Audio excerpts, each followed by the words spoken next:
This story right here hits home. It's one of the premises on why I'm doing this show, Never Shut Up, School of Thought.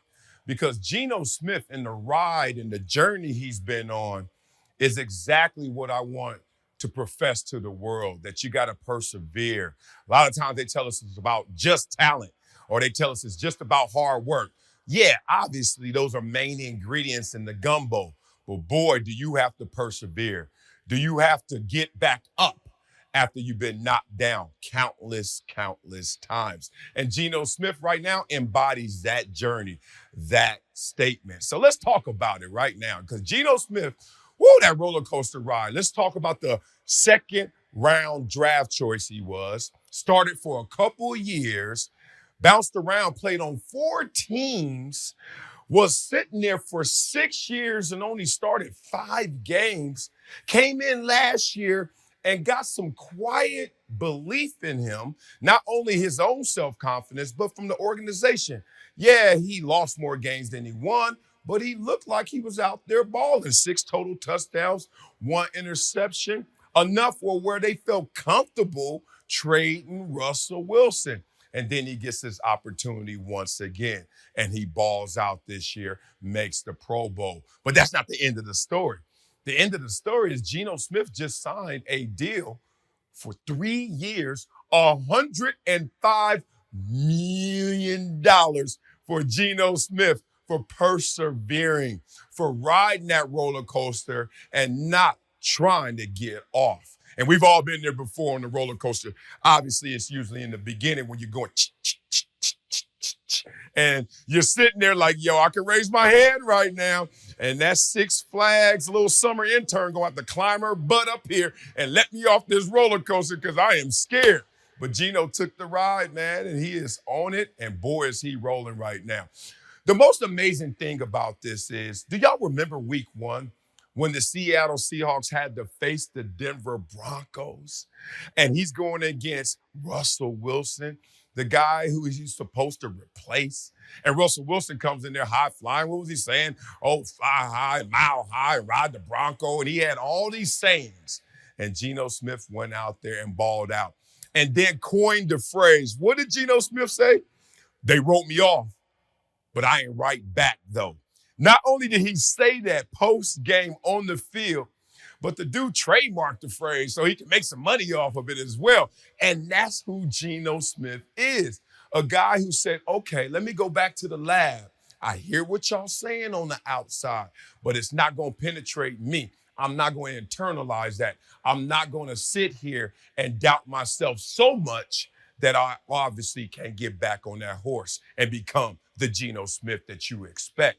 And it's crazy because when you go through trials and tribulations, you really do have to bunker in. And why are you bunkering in? Because you need that signal, that connection with your inner power, with your God. You need to go circle in inside yourself and find out who you really are. Because on the outside, all they're trying to do is label you. On the outside, all they see are the results. They don't really give a damn about the process. So you got to go back to work and make sure you hone in on that process, which starts with your confidence, with your belief.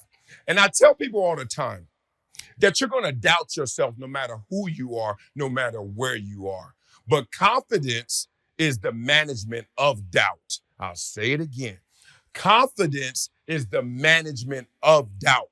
Don't ever get into a place, don't ever let somebody lie to you. I don't give a damn if it's Michael Jordan on down.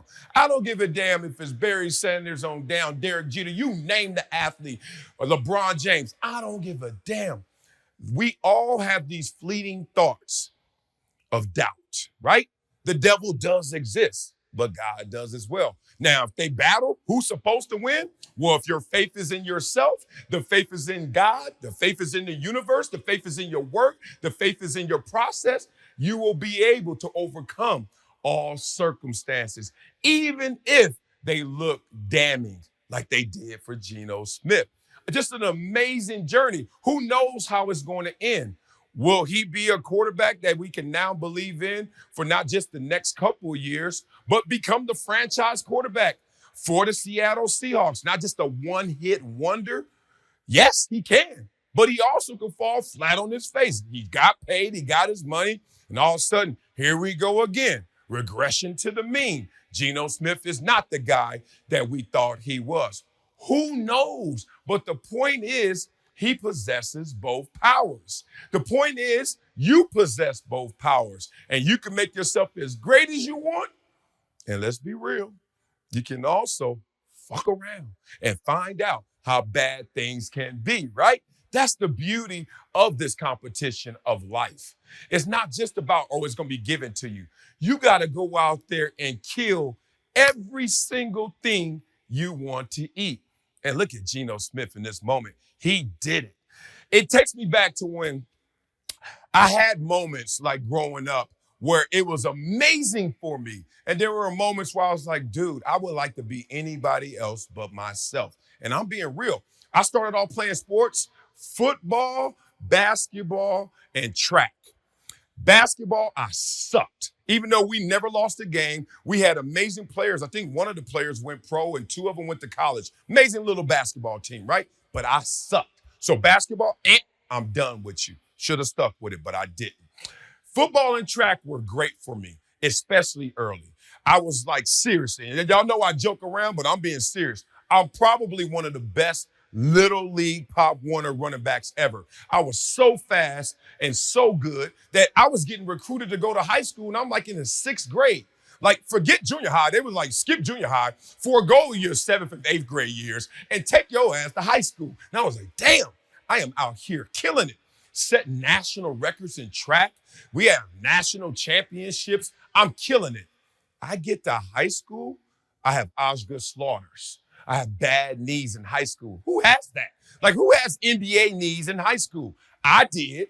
And then all of a sudden, I was getting recruited still. I could have still went to big schools, but I didn't have the same opportunities that they were projecting for me when I went to high school. So now people are starting to doubt me. Well, those doubt birds got louder. Those doubt birds start circling and dropping more pellets of shit on me. You know why? Because I went to a small school. And all of a sudden, they're like, wait a minute. The same dude who was getting recruited to go to high school because he's all world in football is now the same dude who's going to Columbia to play football. Man, he done. He scrubbed. He crumb cake. He ain't going to the league. Well, I end up going to the league. And not only going to the league, a 2nd round draft choice who was an all-pro defensive end for 10 years, beating the average by 3 times. This is not to brag. This is to tell you, just like Geno Smith just showed us with his actions, that no matter where you are, if you possess a belief in yourself and you hone in on that process, oh, big dog. Not only can you ride that roller coaster, but you can put your hands up in celebration because you can accomplish and win in that journey.